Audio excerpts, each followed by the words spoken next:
Okay, so we are in Matthew 13, and now we're in part 5, verse 44. Now, I know this one has been a bit of a jumping around kind of thing, but we're just going to finish up from 44 to the end, and it's a bit much, but we'll try to get through it. The kingdom of heaven is like treasure hidden in a field. When a man found it, he hid it again, and then in his joy went and sold all he had and bought that field. Okay, before we move on to the next parable, let's talk about this one. There's not, most of this is pretty straightforward, so it won't be as in depth, but there is some tidbits to get from particularly this one. So there's a supreme worth of this treasure that is unseen by others, that people don't see, that there is this treasure that's buried in the ground in this particular field. And this is kind of the picture he's giving.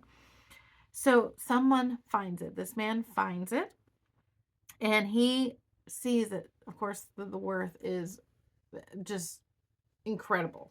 There's this treasure that's here. So he buries it again.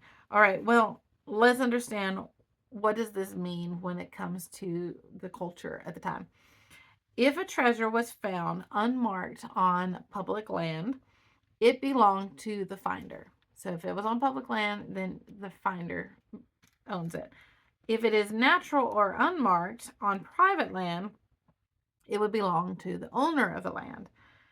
So what this man is saying, he may have found this in the field, maybe it belongs to somebody else, but because he sees the value in it, he goes, sells everything he has, and he buys this field, because when you buy the field, it becomes yours.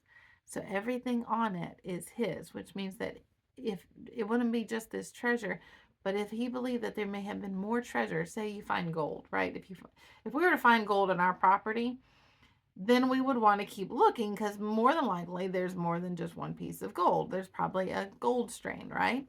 Well, this is what this man is thinking, is if I find this treasure, that there may be more. And according to their culture, if you find it on private land, it belongs to the owner of land. So if you go buy the land, then any treasure that's on that land belongs to you. And so it's also, to me, in this picture of, God gives us the ability to go and plunder the enemy's camp. If there is treasure in the enemy's camp that he has taken, we can go take it back. And I know that's a little bit of a stretch, but because of some of the other connotations that, or not, some of the other contexts that we've studied, is that is kind of the picture, is if God shows us that there is treasure to be had, then why do we bury it and walk away because it's on somebody else's property? Go buy and go take back what the enemy has taken and claim it for the kingdom of heaven. See it as valuable and something to be treasured and not something to be forgotten. And so let's move on. Verse 45. Again, the kingdom of heaven is like a merchant looking for fine pearls. When he found one of great value, he went away and sold everything he had and bought it. Again, this is pretty straightforward, but when you find something of worth, when you gain that understanding and wisdom, as we talked about, I think in verse 6, where wisdom and understanding is like pearls, and you don't throw that before the swine, but that wisdom and understanding is so valuable. It's pearls, it's treasure. Don't lose it. And again, he's using these pictures. Don't you sell everything you've got. You do everything possible to gain wisdom and understanding. Proverbs even talks about this. It's so important to gain that wisdom and understanding. And even when Jesus, or God, spoke to Solomon, and Solomon asked for wisdom, it blessed God's heart, because guess what? He wanted that wisdom and understanding from God. And that is something that delights God's heart, when we're hungering and thirsting after that wisdom and understanding. Then verse 47. Excuse me. See if I have any more water left. Once again, the kingdom of heaven is like a net that was let down into the lake and caught all kinds of fish. When it was full, the fishermen pulled it up on the shore. Then they sat down and collected the good fish in baskets, but threw the bad away.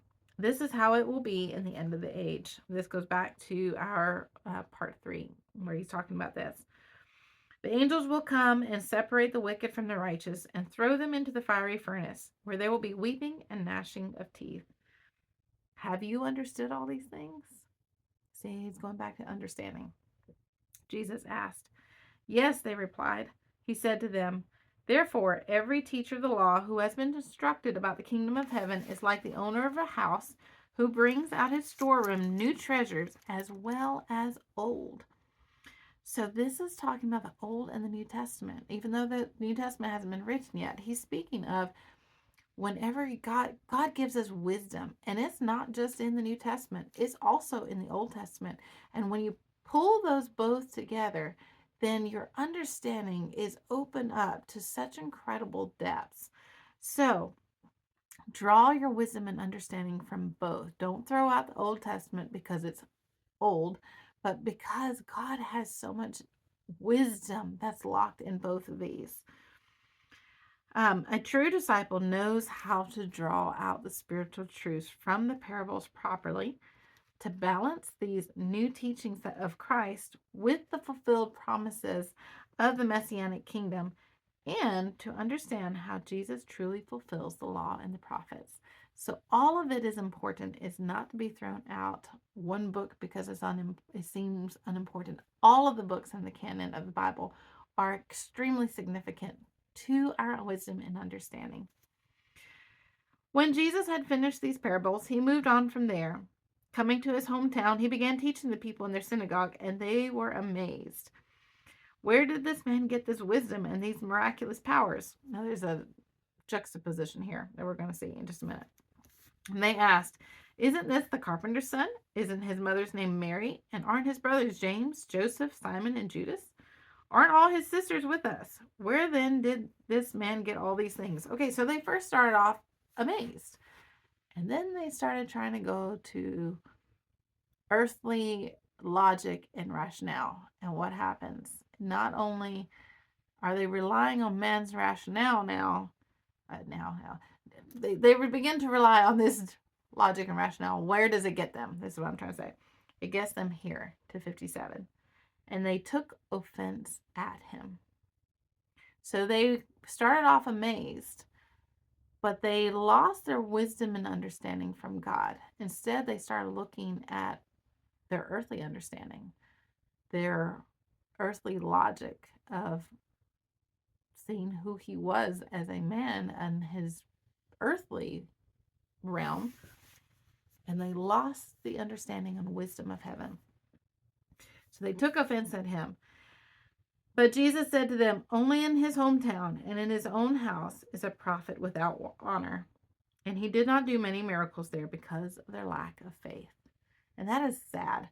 That I know that this is a common thing, that a lot of times those that are prophets that are not accepted in their hometown, they're looked at crazy. I mean, John the Baptist experienced that. Several throughout the scriptures have experienced that. But because of it, because they went from amazement to now offense, they were not able to experience the miracles that Jesus wanted to give them. He would have given them probably even more miracles because that place was dear to his heart, as where he grew up. He wanted to lavish on these people so much. He came to them to do that, but they were offended. And so because of their lack of faith, because they focused more on the earthly understanding rather than on the wisdom and understanding from God, and they didn't seek his understanding. So the disciples were asking him for understanding. Help us understand these parables. But instead, the people from his hometown started not asking about the parables. What are you trying to say, Lord? We want to hear and understand this. No, they started looking at the outside circumstances. What right do you have to speak to us? And they took their focus off of what was important. They didn't have the treasures of the kingdom, that hidden treasure. They didn't see the hidden treasure that was right there. They missed the fine pearls that they had. And so, as Jesus said, don't throw your pearls before the swine. And since they did not receive him, they would not receive his teachings, he didn't give them the miracles and blessings that they could have had. So he didn't throw his pearls before the swine, just as we talked about. Instead, he retreated, and he had to leave that place, all on account of their offense and lack of faith. And that's a sad place to be. But we end here, and look forward to jumping into the next chapter in chapter 14 next week.